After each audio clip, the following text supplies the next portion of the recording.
Team India head coach Gautam Gambhir పై cricket దిగ్గజం కపిల్ దేవ్ ఎవరు ఊహించని షాకింగ్ కామెంట్స్ చేశాడు.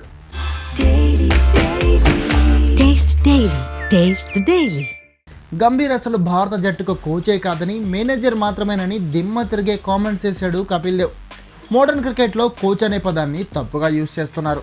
కోచ్ అంటే స్కూల్ కాలేజీలో స్పోర్ట్స్ నేర్పేవాళ్ళు మాత్రమే. అయినా కోచ్ అనే పేరు ఇచ్చినంత మాత్రాన ఆ రోల్లో అందరూ అద్భుతంగా పనిచేయలేరు. For example Gambhir team India head coach అనుకుంటే లెగ్ స్పిన్నర్ లేదా వికెట్ కీపర్కి గంభీర్ ఎలా కోచ్ అవుతాడు? అందుకే ఈ రోజుల్లో కోచ్ పాత్ర ఆటగాళ్ల బాగోగులు చూసుకోవడం తప్ప కోచింగ్ విషయంలో ఏం లేదు. అందుకే గౌతమ్ గంభీర్ని కూడా కోచ్ అనే కంటే మేనేజర్ అనడమే కరెక్ట్ అంటూ కపిల్ దేవ్ చేసిన కామెంట్స్ ఇప్పుడు దుమారం రేపుతున్నాయి. అయితే కపిల్ దేవ్ అక్కడితో ఆగకుండా ఇప్పుడున్న గంభీర్ లాంటి మేనేజర్ల పని ఆటగాళ్లను ప్రోత్సహించడం, వాళ్ళలో ఆత్మవిశ్వాసం, స్ఫూర్తి రగిలించడమేనని, జట్టులో ఆటగాళ్లు రిలాక్స్డ్గా సౌకర్యవంతంగా ఉండేలా చూసుకోవడమేనని, మరి ఆ పని తాను కరెక్ట్గా నిర్వహిస్తున్నాడో లేదో గంభీర్ ఆలోచించుకోవాలని అనడం ఇప్పుడు పెద్ద చర్చకు దారితీసింది. మరి దీనిపై గంభీర్ ఎలా రియాక్ట్ అవుతాడో చూడాలి.